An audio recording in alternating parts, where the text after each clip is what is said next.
Okay, let's see how we did. It's by my front door because I don't have any place to put this. So take the clamp and yeah, solid. So as you can see, nice clean hide glue joint again. Looks pretty good. So anyways, yeah, happy with that. I just got to, next thing I'm going to do is probably wax up these bottom edges so everything slides better in this dresser. Okay, for this part of the process, I am going to try my Cobra here, or my Viper. Sorry, got my snakes mixed up. It's from the Oneida Dust Systems company. They make some cool stuff. I'm doing the Rob Cosman thing. Great woodworking YouTuber if you haven't seen his stuff. But he's a fan of putting hockey tape on stuff, so I don't like how slick this is, and I think I say it every time I grab this thing. But it does have a carbide blade for scraping, and it has this mouth here for catching dust.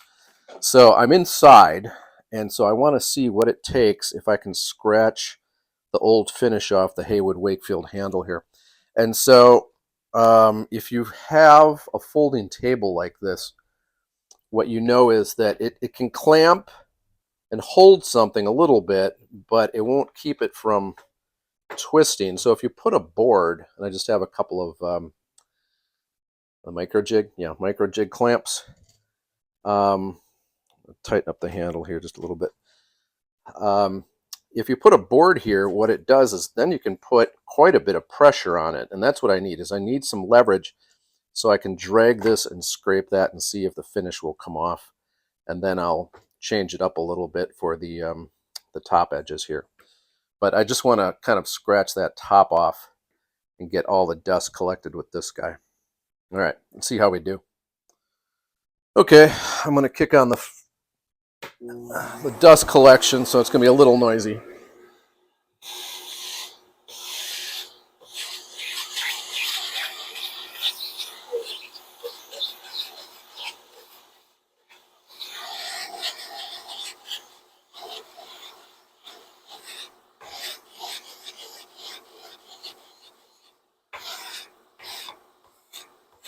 I'm going to have to yell a little bit, but I'm going to have to be really careful that I don't kind of wreck what's happening on the end here. Go slow and be gentle.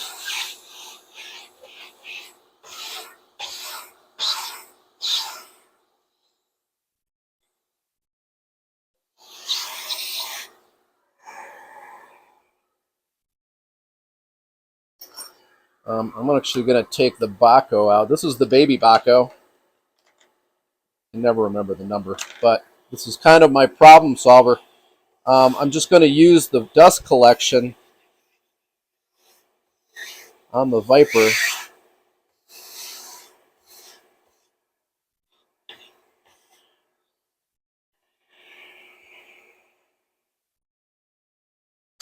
All right.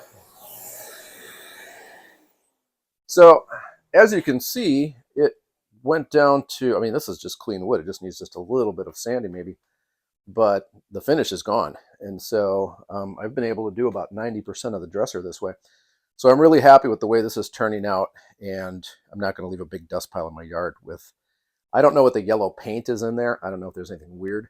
So I feel better just getting it into a dust collector and then getting it, make sure I get into a bag in the trash. So anyways, that is the Viper in action, along with baby Bahco. So take a bow, buddy, and that'll do it. Okay, I'm going to loosen up the handle here. What that does is it opens up the jaws. Let's see. You'll see them moving open, I think. Just turn this thing around and make sure it's supported on my board. Then close it up tight, going the other way with the handle. Swing this back into position, and then we'll zoom in here. And we'll do one more quick go around with the Viper just to show you how quick it is up close.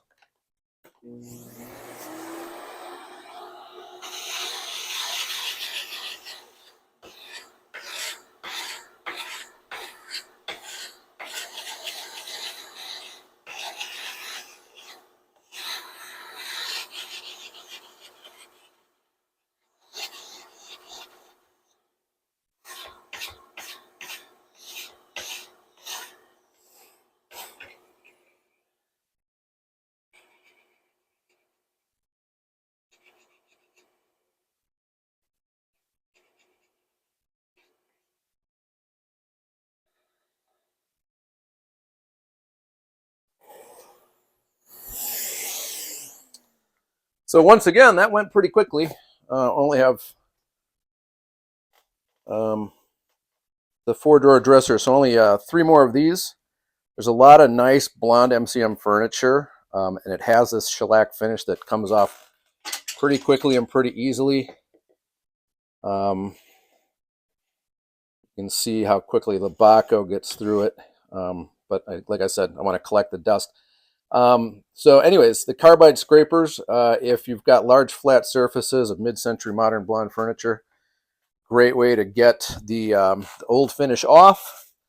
And if you have a nice dust collector or any shop vac, I'm using the Rockler flexible hose setup, and I'm just use some masking tape to keep it from slipping off.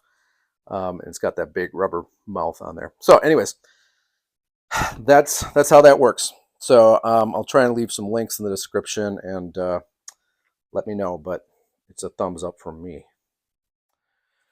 Okay, I was planning on sanding this stuff outside, but I have the option. I mean, there's certain things, like I'm going to use the power sander, and it's just easier to plug it in with it right here because it has really great dust collection.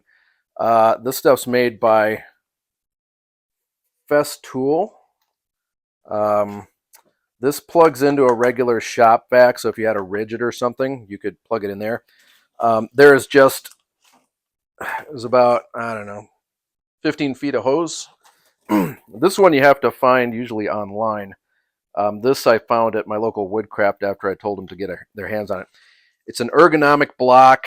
It's got this black handle. It's curved, so it fits into at least the palm of my hand. It has this little gate valve, so you can open and close it to reduce or increase the pull. And then I'm actually I always use a foam block, and then there's an extra pad under here on top of the regular Velcro. Well, I think I'm actually using the foam that way. But anyways, there's holes in here for collecting the dust, and then there's holes in the foam pad, and then there's this screen, and so anywhere on here it's going to pull in the dust. So that's 180 grit. I'm going to mention I'm sanding these guys just a little bit. I'm going to show you how quick it goes, but I wanted to say that it's not a big deal if I don't get all the shellac on here, because whatever the yellow is, the finish that Heywood Wakefield used, it doesn't matter, the shellac, because what happens is when I put new shellac on there, the alcohol is going to melt the old and new shellac together, and it'll blend. So something like this is it's just going to look like the part of the wood grain. So sanding this perfectly smooth, flat, whatever, grinding it down a ton, it's not critical as long as the colors aren't too goofy, like like a big swirl, or something that makes it look kind of dingy or dirty or something like that. See, like there's some dark tone here. The wood is a natural color. That's going to come through. This is a little bit more of what the old Heywood Wakefield tones were. But yeah, I'm just going to rough it up, take off some of the old shellac, and just make it smooth. So I'm going to plug this back in real quick and show you.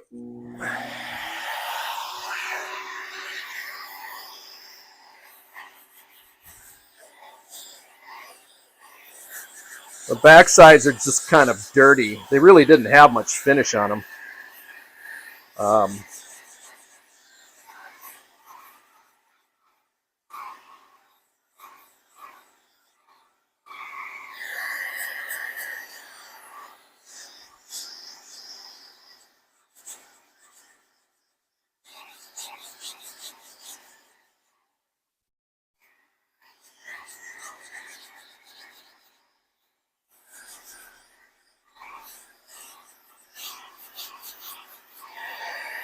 Okay, so that's the pad. That's the handle. Just getting rid of some dark spots on the edges. That's where the foam is really great for going over and kind of easing these curves. It doesn't wreck the shape, but it doesn't give you like a hard edge. It's not too flat, and then you kind of can just give it a little bit of a tilt one way or the other. and it does a great job on a rounded or a soft edge like that. Okay, so that's enough of me yelling at you. So yeah, this works great. You don't need a Festool vacuum cleaner to use this block with this hose. They're sold separately. It's the HSK 80 by 130. I had to find the hose, I think, on Amazon. I'm not sure exactly what all stores carry it at this point, but fantastic. I actually use this.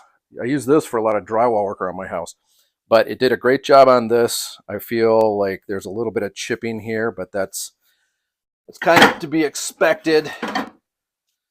And then, so like this will be the next one, the last one. And so once again, I'm just going to run this over very quickly.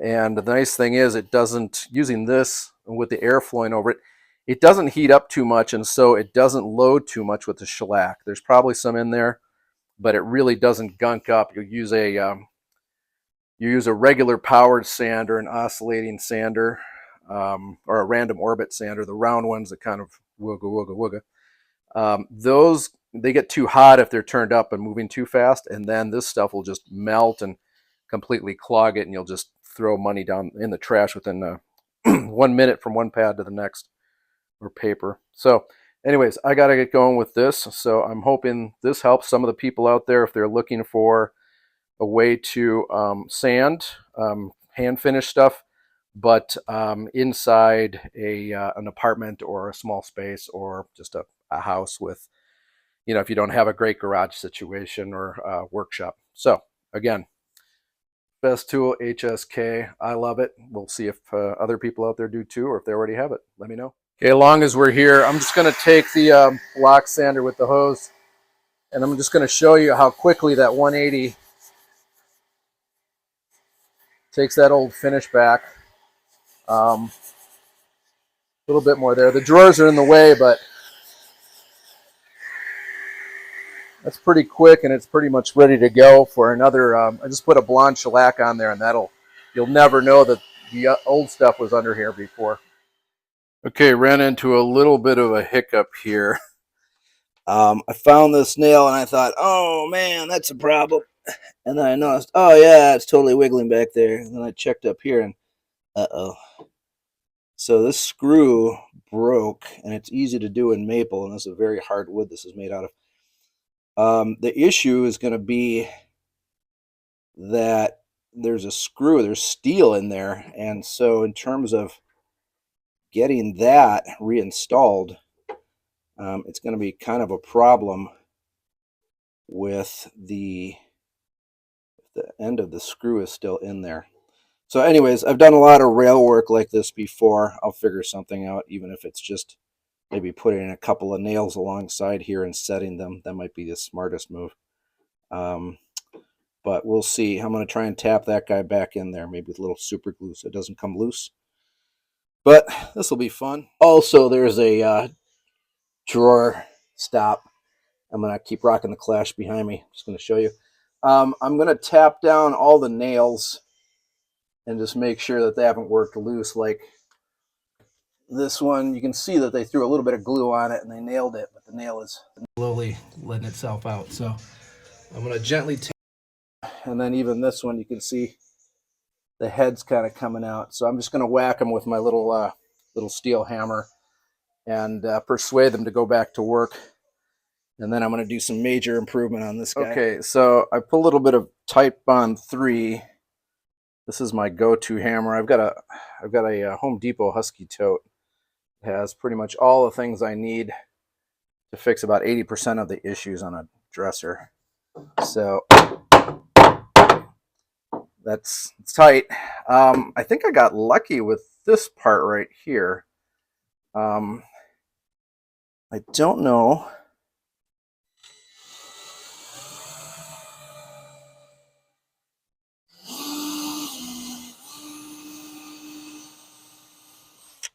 Okay, that's about a 1/8 drill bit.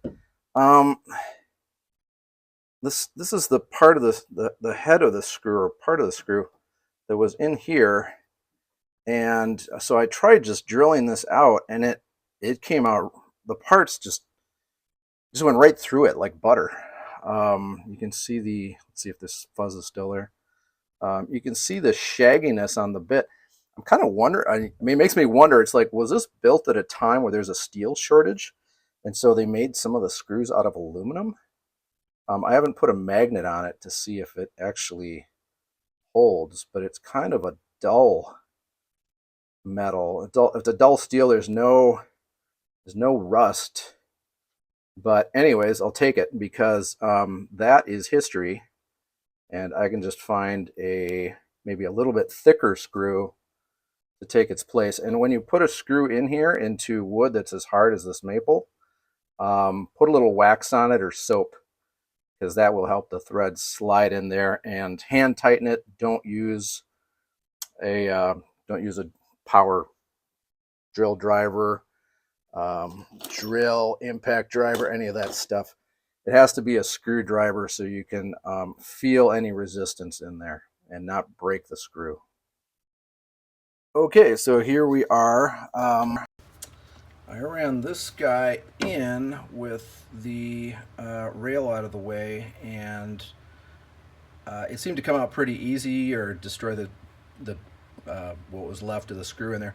But I think the screw, I'm pretty sure the rest of it's actually going in an angle towards the dresser quite a bit, and so I just ran the bit through the rail and this to guide it. I got all the way down to the point where I can just run this into position, and okay, so that's to be expected. It's kind of stripped out. What I'm going to do is I'm going to put a little bit of filler material, either some epoxy or some wood in there. But this is fine in the sense that I can pull it back out, and I'm going by the stain. There's a shadow here, so if I line it up and then this pins it for me, then that's exactly where I need it to be. So I'm just going to go ahead and, like I said, I'll put some wood slivers or some epoxy or something in here to help fill up the extra part of the hole, and then that screw will go in there just fine. So I might just trying to think if I want to glue in you can glue in a dowel, you can go a little bit bigger, drill down, put extra wood in there, and then actually just put another hole through here, a smaller one, so this will fit in there tight. At this point, it might just be easier for me just to maybe even put some quick and thick in there, some tight bond quick and thick, and call it a day, and just plug the screw in there with a little bit around here to keep it from going anywhere. So that's what I'm going to do, or something like that. Okay, so here's what happened. I need to kind of fill in that hole. I cleaned out the tip of my Baybot glue dispenser. It's the second one I've owned because I snapped the lead on the silicone cap. So I'm not crazy about the cap, but I used to really like this guy for a lot of things, small things. But it's one of those moments. I don't need a ton of glue, and I don't need a ton of wood. I was looking in my portable draft of it, my collection that I carry in my and I saw this splinter, and so really I don't need much more than just a bit of veneer to stuff in there. So what I'm going to do is I'm probably going to take my chisel here from Woodcraft. It's a Wood River product. Normally I'm glue because it has that twist in the neck. But what I'm going to do is I'm going to cut some pieces and shorten them so that I can pack them in here, and then with a little bit of glue, and then I'll just run the screw in, and that will jam everything in place. So that is what I'm going to do. Okay, so what I'm going to do is try to hold the camera steady. I'm just going to put a few drops of glue in here.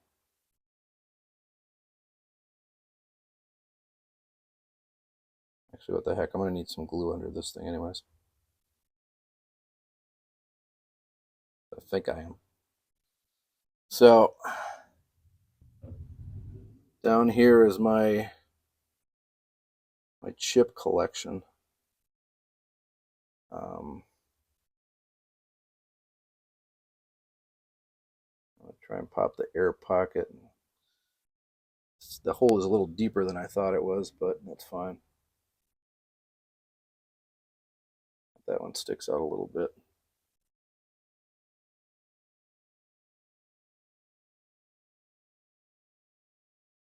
So the idea, it's not super technical. I'm just going to shove a bunch of wood in there.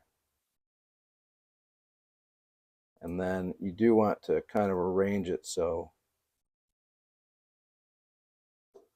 there's room for the point of the screw to fit in there. So we'll see if that's enough material.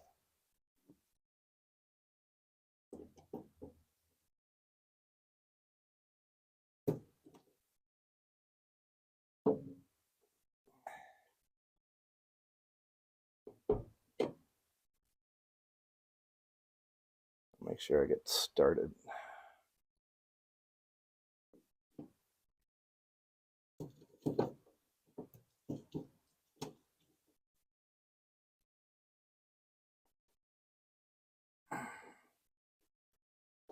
It's definitely more snug. I have to break my rule about not using a drill.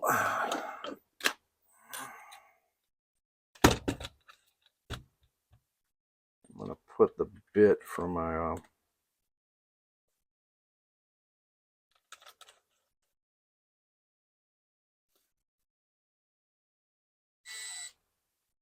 this right angle drill operates very slowly,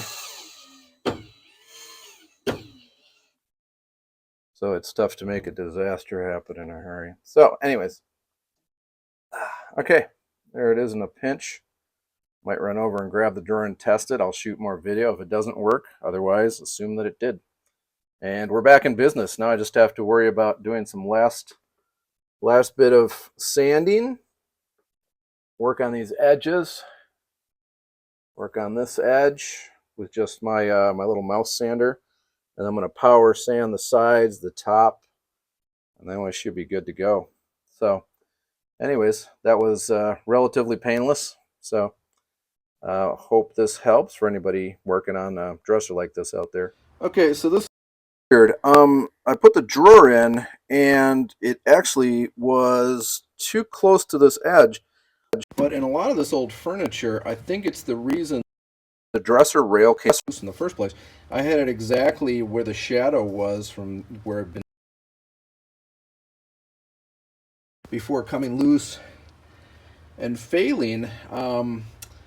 But I think it's because the drawer was running this way a little bit too much that's why it broke. So anyways, I cheated it over, put a little bit of extra filler on this side of the hole over here, and what else did I do? Oh, I put some extra glue under here to hold it into position, which is easy enough to remove. The screw should come out no problem if you needed to, and this thing broke in half, you could just chisel it out, and it's still a nail in the back, so you can pry it. In the meantime, I've moved on to sanding with the mouse again. I did the front. I'm going to show you real quick. What's nice about this is for these contours, you know, scratched off a little bit with the Viper, but when it comes to this foam and this screen, it's really quick. So I'm going to power this up. That's my dust separator.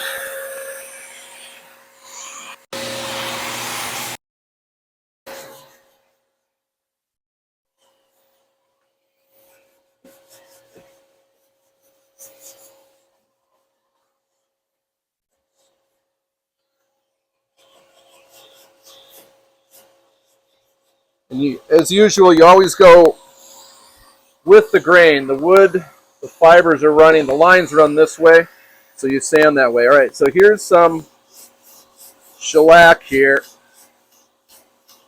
and just like that, it's gone. And then, like I said, with that foam pad, I can roll that edge and it gives me a nice clean edge.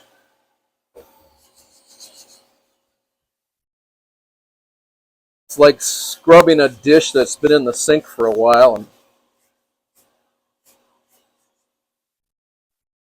everything comes loose pretty easily.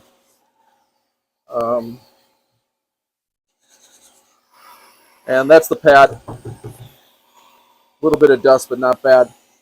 So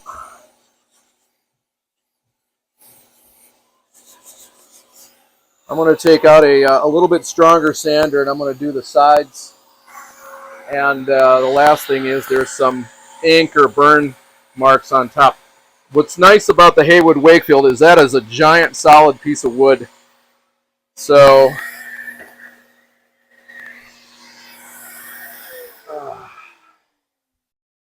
I can grind this down until all these marks are gone. And get through some of that dirty layer and that burnt and stained layer. I don't have to worry about going through veneer. So it's not like there's going to be particle board or some kind of plywood or something underneath, or instead of the nice veneer, there's just regular old poplar.